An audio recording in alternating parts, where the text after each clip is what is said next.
My name is Amber Freed, and I'm the founder of SLC6A1 Connect.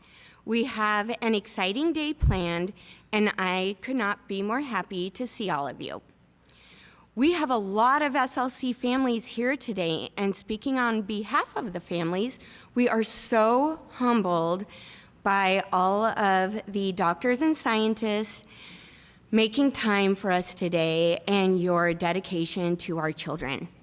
We are also so thankful for our sponsors today that made it possible. BioMarin, CBRE, Jazz, IXLs, UCB, Citizen, Pharma, Simon Searchlight, and GeneDx. The mission of SLC6A1 is that we're a patient advocacy group dedicated to improving the lives and patients and families affected by SLC6A1 by funding research to advance scientifics that will ultimately result in a cure. In reality, we were formed nearly overnight due to a huge unmet need that became glaringly apparent when our kids were diagnosed. We heard a bunch of alphabet soup, and there was no hope, there was no path forward. None of us were scientists or doctors, but we were and still are totally dedicated to our children. No option was not an option for us. So we set off to forge our own path. We started with very humble beginnings when my son Maxwell was diagnosed in 2018. This picture is from our first roundtable in 2018, and there are so many people from this picture still in the crowd today. It's truly incredible what our community has accomplished over the past 4 years. I always like to say it takes a long time to make old friends, but that is exactly what we've done. We have long-standing relationships and a lot of old friends in this room.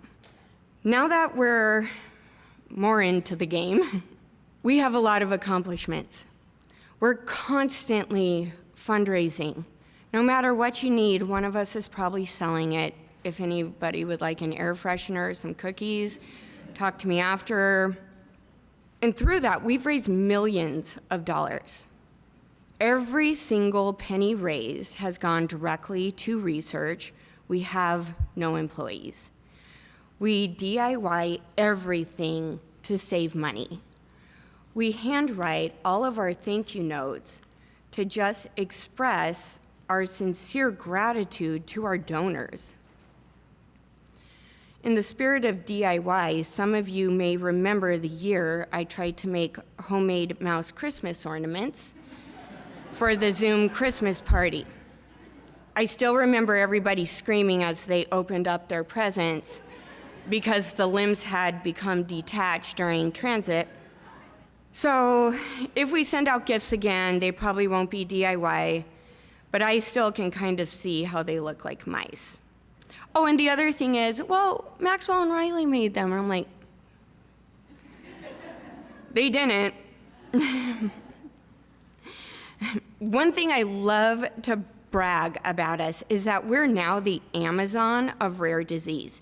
You want it, we got it. We have knockout mice, multiple point mutation mice, a conditional mouse, iPSC models, patient fibroblasts, GABAergic neurons, and we have 3 patient registries with Simon Searchlight, Citizens, and Allstripes. All of these things are available. I know all of the tech transfer people on a first name basis. I'll even make the call so you don't have to. Please, we want you to use this. We even have an Excel model or an Excel spreadsheet listing each mouse, all of their phenotypes, hyperlink to order, like seriously, anything you could want, we made it as easy as possible. I'm so proud of our natural history study. We have a fully enrolled natural history study under the guidance of a doctor that every patient in this room speaks about, and their eyes just fill with tears. The thing I hear most about Dr. Goodspeed is she's the first person who listened to me. And I'm so proud of her because she's done all of this on a tiny shoestring budget, and she's utilizing new technology. And I'm so excited for her to talk about it today. We also host a virtual monthly lab meeting. And this virtual lab meeting is the second Thursday of every month, and it includes a presentation on current science, but it's also a time for industry, clinicians, and scientists to come together to share information and form thoughtful partnerships. A huge problem with science is that we're all so siloed, and most of us tend to be kind of introverted indoor cats. And this really helps us to get to know one another. It's also a time to pose those questions that are slowing us down and put more eyes on it, and hopefully get an answer faster, which helps all of us. If you're not on the email list, please let me know. We have a fully enrolled drug repurposing trial, and it's truly a miracle that this happened, and it's in complete thanks to Dr. Kang, who has worked on the drug phenylbutyrate for 10 years. 10 years this has been her dream. Dr. Grinspan and Dr. Demarest. I truly believe we set a record for quickest trial to go from bench to bedside. And we've done it all along with a sister condition named STX-BP1, which is here. And it's just been an amazing partnership between a lot of people. It is my personal opinion that this drug is the only reason Maxwell can speak. Earlier this week, Maxwell looked at me and said, "Mom, I really love spending time with you." And I never ever thought he would be able to say something like that. And it was such an incredible moment that I stopped what I was doing and tried to be as present as possible to burn this moment into my brain so that I could relive it for the rest of my life. Because for as hard as kids are, and sometimes little shits, it's just one moment like that that makes it all worth it. I'd also like to touch on our beliefs. And today we'll have an acute focus on patients. You will hear from many patients directly today, because as Michael J. Fox said, the people living with the conditions are the experts. And it seems to be increasingly clear that the drug development paradigm is not well designed for rare disease populations, which leads to problems creating clinical endpoints while showing efficacy. So we spend a lot of time thinking about the super hard stuff. And it's our belief that we need to pursue numerous solutions at once with equal intensity. Our goal is to present patients with numerous treatment options. We understand these are first-generation treatments and they're not going to be perfect, but also, what's our option? We have no option. And it's also not the best feeling to be a guinea pig, but again, what's our option? And every family may think about this differently, but I trust every family will make the best decision for themselves. But most importantly, we want to be active participants in the solution. Historically, endpoints were developed by a group of experts in a conference room, but that paradigm is quickly evolving. Experts have knowledge, but patients hold the depth and understanding of what is important. That is why our natural history study is so important. Yes, seizure control is important, and historically, it's been the easiest thing to measure. But I think every family in this room would agree that seizures are not the biggest problem. I always joke that one clinical endpoint should be the amount of times a parent cries every day. We don't have the best quality of life. Our children's behavior is really awful a lot of times. As parents and caregivers, we're exhausted to our bones. We can't just go to the zoo or a park. We have to raise our children differently. It takes numerous caregivers. The divorce rate is astronomical. And I think if you really asked parents what matters most to you, they would also mention language, sleep disturbance, ataxic movement, cognition, behavior, anxiety, and of course seizures. So how do we capture these domains? Even identifying biomarkers, like blood, is tricky.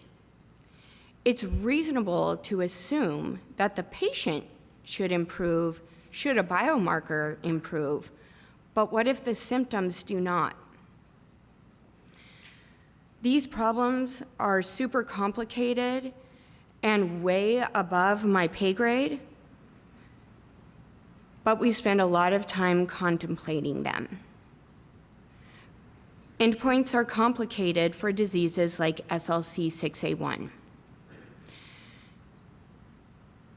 Why do we keep using the same clinical endpoints when we have so many options? And maybe we should walk away from letting statistics define us, figure out what matters most to us, and somehow figure out a way to measure that. And now for some surprise awards. And I am going to start with our Scientific Hero of the Year. I would like everyone to meet one of the most humble and kind individuals I've ever had the pleasure of knowing. I reached out to this amazing person at the University of Montana in Missoula because I'm originally a Montana girl too. His science is truly one of a kind.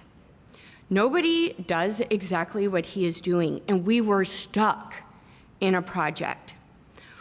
Only Dr. Kavanaugh could answer these questions. And out of the complete goodness of his heart, he started working on SLC and made some discoveries that have changed the course of our drug development. Dr. Kavanaugh, thank you so much for your selfless contribution to help children with SLC6A1, and I would love to give you your award.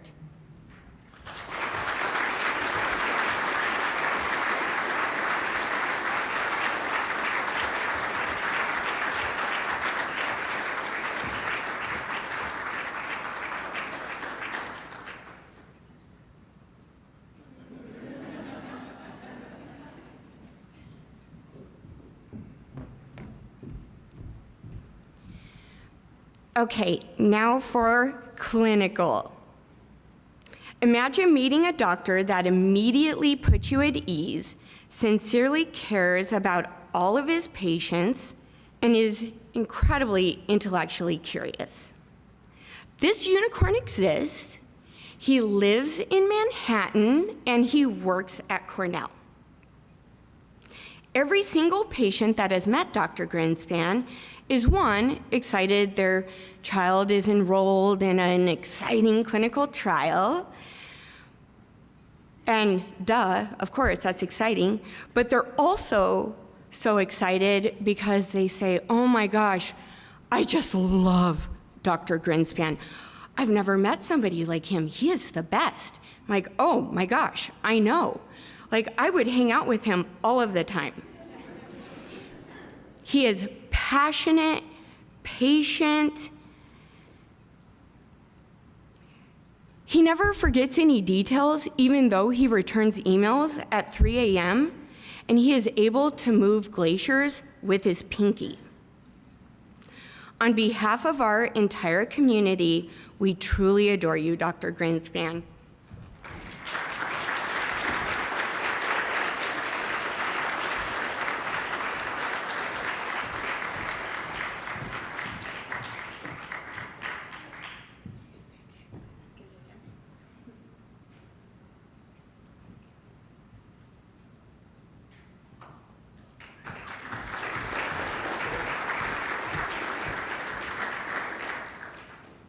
Okay, and lastly, I think, I'm not even quite sure how to describe this other than volunteer of the century, superhero, but let me stage it for you. Jacob Tiller was working in the distinguished lab of Dr. Io at the University of Virginia when we met. I was so eager to learn how many Ivy League degrees this person had. I could not believe how intelligent he was. He can only be described as like this cross between like Doogie Howser, Dr. Who solved the medical mysteries? Dr. House, Albert Einstein, just a couple of those people. And so when I spoke to Jacob, expecting to hear that he's been a student for 40 years, I was shocked that he was actually in high school, and he was this smart. He's so smart that I stopped using my $350 an hour consultant because Jacob's work is just that much better. Jacob will attend college this fall, and I am so proud of him because I can't imagine the impact he's gonna leave on this world. And the best part is his grandparents are here today and his mother. Would you please stand?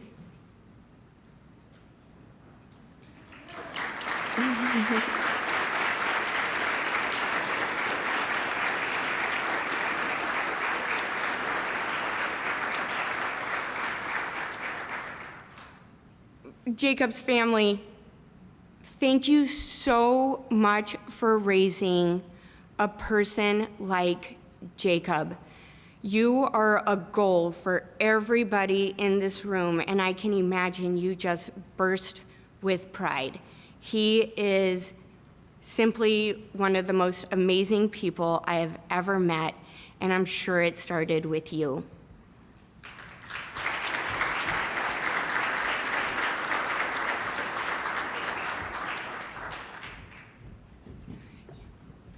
And if you look at the agenda, he's listed simply as Jacob Tiller, genius.